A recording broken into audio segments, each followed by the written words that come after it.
Polisi mengklaim menangkap Bjorka, hacker atau peretas yang kini meresahkan pemerintah karena aksi retasannya. Namun tiba-tiba Bjorka muncul dan menyatakan polisi salah tangkap. Pakar keamanan siber Made Wiryana menilai Bjorka bukan seorang peretas.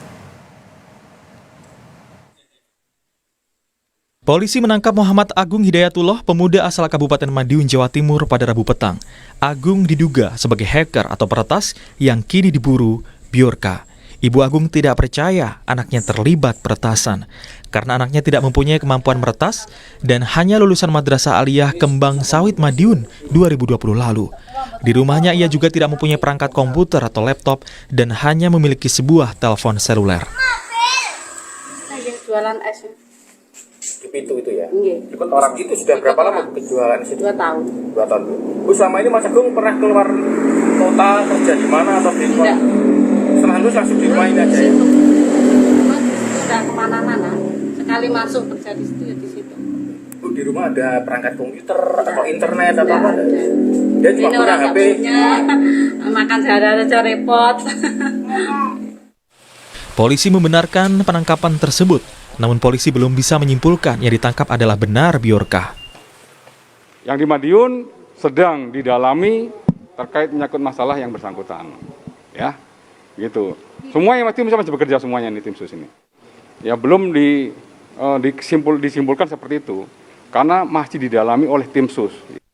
Saat informasi menyebar luas, polisi menangkapnya, Bjorka justru muncul di media sosial. Akun Bjorka kembali aktif dan menyinggung penangkapan pemuda di Madiun. Pemerintah Indonesia merasa sudah mengidentifikasi saya berdasarkan informasi salah satu dari Twitter @darktracer_int yang menyajikan layanan palsu untuk pemerintah Indonesia. Anak ini sekarang ditahan dan diinterogasi oleh pemerintah Indonesia. Untuk Dark Tracer, ini dosamu karena memberikan informasi salah. Sebelumnya akun Instagram @faultcyber_v2 menuding Bjorka berasal dari Cirebon dengan nama Muhammad Said Fikriansah. Tudingan ini dibantah Said, dan karena terganggu dengan tuduhan sebagai Bjorka, Said berencana membawa masalah ini ke ranah hukum. Intinya kalau misalkan kalian masih pada nuduh saya bukan Bjorka, titik. Kemampuannya untuk bisa membobol? Kalau kemampuan untuk bisa membobol itu sedikit banget. Lebih suka ke ngedit, mungkin bakalan nanti akan ke Polres untuk menyelidiki yang tentang fault. Maksudnya mau lapor polisi. Oke. Merasa terganggu nggak dengan kondisi ini? Terganggu banget. Pakar keamanan siber Made Wiryana dalam program Rosi Kamis malam menyatakan Bjorka bukan seorang peretas, hanya pengumpul data. Jadi pertanyaan saya, Bjorka ini apa? Saya bisa katakan dia memanfaatkan apa yang dia miliki. Misalnya data yang tercecer. Oke. Data yang dia. Anda nggak menjawab pertanyaan saya, Pak Made. Bjorka ini hacker atau bukan kalau begitu? Kalau saya bilang bukan. Dia bukan hacker.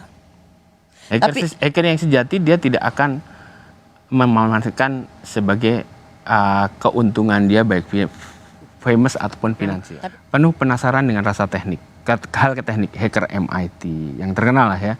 Hacker. Jadi kalau di Jerman itu ada namanya Chaos Computer Club. Itu hacker sejati. Dia hanya mau tahu celahnya di mana. Chaos Computer Club. CCC istilahnya. Itu jadi ini klub atau kumpulan. Hacker sejati lah gitu. Jadi dia punya kongres rutin after Christmas. Mereka kumpul bercerita kelemahan-kelemahan sistem dan tidak ada tujuan memanfaatkan untuk fame atau biasanya ada kelompok yang menemukan celah atau vulnerability. Kemudian ada kelompok yang membuat alat bantu untuk menerobos celah tersebut.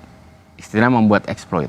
Kemudian ada kelompok yang menerapkan alat bantu itu, kadang-kadang bukan yang buat, untuk memanfaatkan celah tersebut.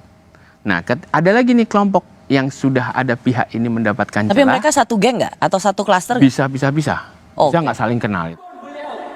Akibat Bjorka, Wakil Ketua DPR Muhammad Iskandar atau Caimin merasa dirugikan karena menjadi salah satu tokoh yang datanya disebar ke publik. Caimin bahkan harus berhenti menggunakan WhatsApp karena banyaknya pesan yang masuk. Ini darurat teknologi informasi, darurat IT yang harus ditangani secara cepat.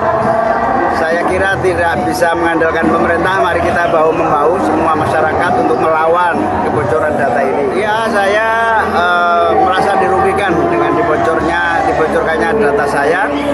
Ya, saya sudah menutup handphone saya, mengganti dengan nomor baru. Tim pemerintah bisa memburu Bjorka peretas yang meresahkan karena membocorkan sejumlah data pemerintah. Tapi yang lebih penting adalah penyelesaian rancangan Undang-Undang Perlindungan Data Pribadi di DPR. Agar tidak seenaknya pihak-pihak yang bisa meretas atau sekedar mendapatkan data, mengumumkan ke publik, atau menyebar data warga negara ke pihak lain tanpa izin. Tim Liputan, Kompas TV.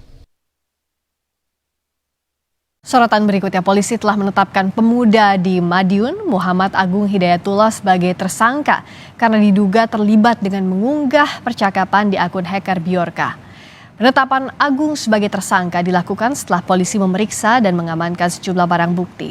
Salah satunya telepon seluler yang diduga membantu hacker Bjorka membobol data.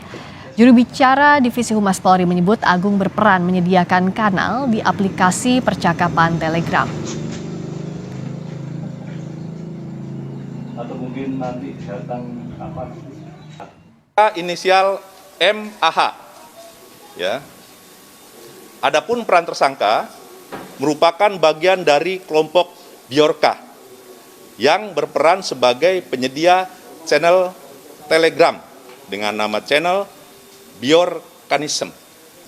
Motif tersangka membantu Bjorka agar dapat menjadi terkenal dan mendapatkan uang. Ya, itu motifnya. Kemudian tim sus juga telah mengamankan beberapa barang bukti, yaitu satu buah SIM card, ya, satu buah SIM card seluler, ya. Kemudian 2 unit handphone milik tersangka tentunya. Keluarga menyebut Muhammad Agung Hidayatullah sudah dipulangkan ke rumahnya di Desa Banjarsari, Kulon, Kecamatan Dagangan, Kabupaten Madiun, Jumat pagi. Namun polisi belum mengembalikan ponsel milik Agung. Agung dipulangkan dalam kondisi sehat, namun belum bisa ditemui karena beristirahat. Pemuda yang sehari-hari membantu keluarganya berjualan es ini sempat dibawa polisi ke Jakarta untuk diperiksa. Pak, polisinya menyampaikan apa, Bu? Alhamdulillah saya sudah bersyukur anak saya pulang. Toh tidak ada yang suatu apapun. Oke, berarti Mas Agung kondisinya sehat, Bu, ya? Kondisinya baik-baik saja. Baik-baik saja. Iya. Sehari semalam, Iya. dua malam. Dua malam. Sehari biasa. 2 malam. Nah, Sehari 2 malam. Bu, katanya dibawa kemana tadi, Bu? Katanya dibawa mana? Surabaya apa Jakarta? Jakarta. Jakarta, ya. Sekarang kondisinya? Oke, baik.